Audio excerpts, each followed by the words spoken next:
Hello everyone, so this is going to be a short video about League starting build for Path of Exile 3.24 Necropolis League. So this is a Gladiator Bleed Lacerate build. This is going to be a guide for casual players like myself, some beginner players, and maybe some players who played in the past and decided to return and check the game out before we get Path of Exile 2 later this year. So, word of disclaimer, let's start. This is an off-meta build, and if you're looking for something popular that everyone is gonna play, this is probably not a guide for you. So, let's start. Why Gladiator? Well, it's an unpopular ascendancy that got a lot of nerfs during the years, but personally I like it because it's just a lot of fun playing bleed builds, and I believe fun is still the most important thing about video games. If we are not having fun, then what's the point? So let's talk about the ascendancy, how it works. Basically it's all about bleeding and bleed damage. So what is bleed in Path of Exile? Well, bleed is an ailment that does physical damage over time. It does 70% of your base weapon damage per second. So this build makes use of the Crimson Dance Keystone. What this does is it cuts our bleeding damage in half, but gives us the ability to stack up 8 stacks of bleed on our enemies. This is a big boost to the bleeding damage. And how bleed stacks themselves work is basically stronger bleed damage replaces the weaker one within these 8 stacks. So if we have a high knock attack speed, eventually we rack up a lot of strong bleeding stacks on our enemies. This keystone is especially useful against bosses. So let's talk about the passive tree. We start from the duelist starting point. We go left side, take basic physical attack, damage and life, go down to the bravery, art of the gladiator, then we go down and take our first bleeding node, the bloodletting. We save Crimson Dance for later in the campaign when we are around level 40-50, when we have enough attack speed to reliably stack up our bleed stacks. Until then, just use regular bleeds, they are also strong. After that we go down, we take our Hatchet Master, and our X Mastery is Rage on Hit. So you're gonna be wanting to use X's all the way through the campaign leveling and well into the end game. So after that we take our life nodes, elemental resistance and armor nodes. We take our mana reservation, then we go left, take our life, armor. We take aggressive bastion, which is our only shield notable, and mastery we pick 2% increased attack damage per 75 armor on shield. After that we take both of our X masteries. We go up, we take resolute technique. Why we take this? Because critical strikes don't affect the bleed damage whatsoever, so we don't care about them, and this makes it so that our attacks never miss. Then we take our Vanquisher with our physical damage over time multiplier nodes.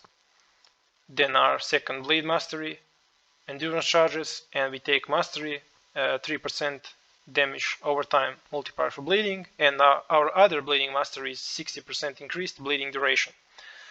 After that, well, you can pick in whichever order you like. You can finish these nodes here, or you can go up and take Berserking that gives us attack speed and lowers the expiring rate of our rage. We take life, mana mastery, whatever you want. Yeah, and for your jewel slots, you're gonna want to take bleeding duration or increase damage with bleeding. Basically any bleed damage. So let's talk about our ascendancy. First, with our first lab, you're gonna want to take blood in the eyes. This makes 50% of our attacks apply bleed. It also maims the enemies, and that makes them take increased physical damage from us, and it also has a chance to blind against bleeding enemies, so they miss us a lot. They miss their attacks. The next one after second love is gratuitous violence. This is the most important node because it gives us massive physical damage over time multiplier, and it makes bleeding enemies we kill, as you see, explode, dealing 10% of their maximum life as physical damage. This is a very satisfying notable, and this gives you all the clear you're gonna want and you need to clear maps and all the content in the game. After that, we take Arena Challenger, which gives us 2% more attack and movement speed per challenger charge, and we have 10 of those charges by maximum. So this just gives us a lot of movement and attack speed. And lastly, you take Pain Forge, which boosts our chance to block a little bit and gives us stun immunity and makes our counter attacks deal double damage. This is the least important one, so you can save this for last.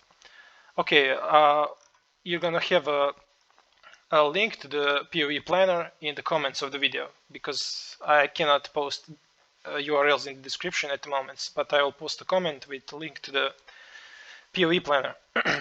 Okay, so now let's talk about the most important part of any build, that is gems and links. So let's talk about our main 6 link. So we're gonna use Lacerate of Hemorrhage. Until we can get this version of the game, just use regular Lacerate.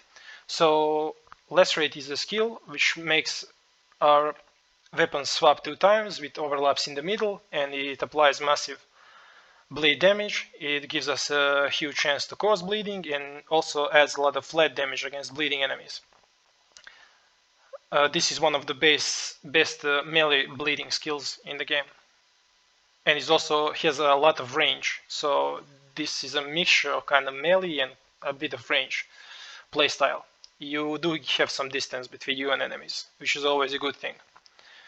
Next, we couple that with multi-strike support. This doesn't boost our bleeding damage, but it does boost our damage overall, and it also gives us insane amount of attack speed, which is really important, so we can stack up our Crimson Dance really fast, and it also gives us a lot of damage. Next is melee physical damage support, which gives us just that, melee physical damage and bleed damage. Then brutality support, more physical damage including bleed. Next is fortify support, which gives us 19% more damage with hits and ailments, and bleeding is an ailment. So, and also gives us fortify buff. Well, fortify is a buff. Then when you hit an enemy, you get 1 stack of fortify buff, and that 1 stack makes you take 1% less damage. So you can stack this up to a maximum number of 20. So basically fortify, stacked up fortify makes you take 20% less damage from hits. It's an amazing buff for all the melee characters. And last is volatility support. Well, this increases the range between our minimum and maximum damage, and so because bleed does base damage 70% of our base weapon damage, when we get a high roll of more, this is going to be an insanely big multiplier for bleed. This is basically the biggest multiplier for bleeding you can get, along with Rislata's Coil, that is a unique item about which we will talk a bit later. So next of the gems are Berserk, to spend our rage, Molten Shell, and Automation, to use our so we can use our Molten Shell and we don't have to click it. We use Ancestral Protector. This is a totem which boosts our attack speed. We link that with Culling Strike support, so we kill big HP enemies when they reach 10% of their life, which this is amazing against bosses. We use Enduring Cry. This is a war cry that gives us healing and endurance charges when we use it. Next is our main aura setup. We're going to use Pride, which makes enemies take increased physical damage. Next, Determination, our armor aura. Tempest Shield. This is basically a spell which reserves 20% of our mana, 25%, and it gives us a big chance to block spell damage, and most importantly, it gives us shock immunity, and shock is the most dangerous ailment in Path of Exile. And we link that with Unlimited Support. Any level you can get is going to be okay to reduce mana reservation. We use War Banner, a banner skill that reserves a small bit of our mana and gives us a banner that makes enemies take increased physical damage and also reduces their accuracy, so they miss us on hits. Blood Incense is a stance or a skill also that reserves a small piece of our mana and gives us more area damage but less area of effect. And if you remember from our Ascendancy and Bleed Explosions, we don't care at all about our area of effect because we have more than enough with our explosions. We use Leap Slam as our main movement ability coupled with faster attacks. We use Poacher's Mark. This is a mark skill that makes marked enemy take increased physical damage, gives us life and mana on hit, and frenzy charges. And we support that with mark on hit support. So anytime we hit an enemy, it automatically casts Poacher's Mark, and we don't have to manually click it. Next is Blood Rage, buff that gives you attack speed and leech, but it costs some damage per second.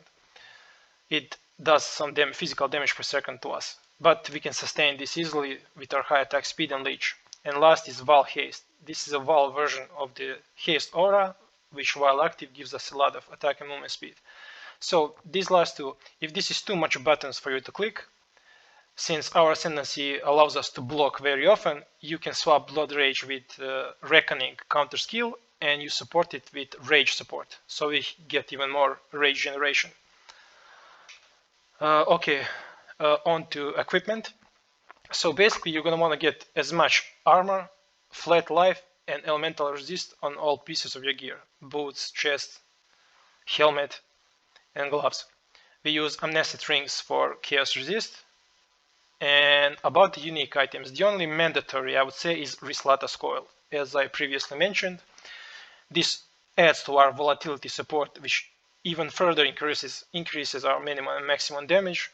And once we get high rolls of this maximum physical attacks, it boosts bleeding damage insanely high. We use Winter's Heart Amulet. This is an interesting one. Basically, the idea behind this is an amulet that gives us a lot of life dexterity and cold resist, but also gives us chill immunity. And coupled with our Tempest Shield skill, so we're gonna be shock immune and chill immune. And for our Pantheon choice, you take the one that reduces the duration of ignites, and basically you are ailment immune. And ailments are very dangerous in Path of Exile, and it's very important for you to be ailment immune. Next shield that we're going to use is Emperor's Vigilance, also cheap, unique. You can get this for like 4 or 5 Chaos Orbs. So why we use this? Because it gives us Glancing Blows. Glancing Blows is a keystone. I'm going to show you this one, which doubles your chance to block attack and spell damage, but you take 65% damage from blocked hits. Well, this is just another layer of damage mitigation we get. So you have your max resist, you have fortification, and couple that with Glancing Blows, it's more than enough for you to do all the basic content the game has to offer. And another selling point for this shield is insane amount of armor that it gives you. As you can see, it can roll up to 1800 without quality. With quality you can go over 2000, and it synergizes extremely well with our shield mastery. As you see, 2% increased attack damage per 75 armor. So you can get like 50% increased damage just from this shield. And last but not least, a very cheap unique, fantastic for starter builds, starter bleed builds, Jack the Axe. It gives us a lot of damage, flat fizz, chance to bleed, and bleeding damage over time multiplier, and gives us a level 20 Thirst for Blood skill. This is a skill that reserves 10% of our life, but gives us 100 regen per second for every bleeding enemy close. It's a big regen buff, and it's useful especially if you play something with high density like Delve or I don't know, you name it. Very good cheap unique. That's gonna take you all the way to endgame until you can afford some crafted axe with over 60% bleeding multiplier. Basically that's it. As I said, you're gonna have a link to the PoE planner so you can see all the passives and the gear. So pros and cons of build. Well, pros is very easy and fun playstyle. You jump around the battlefield really fast, do a lot of damage, do a lot of bleed, enemies explode. It's very satisfying to explode packs of monsters. It's easy to play and fun to play. The defense is really good with high block chance and glancing blows and fortification. Cons of the build are your boss damage is not going to be too high because you don't have a nuke in any builds without critical strikes, yeah. But the cool thing about bleeding is that it does damage continuously while you evade bosses' attacks, which is also really useful in the late game. But that's all of the cons. So basically, guys, I hope this build guide helps you a bit with your league start. If you enjoyed the video, leave a like, and thank you. Have fun.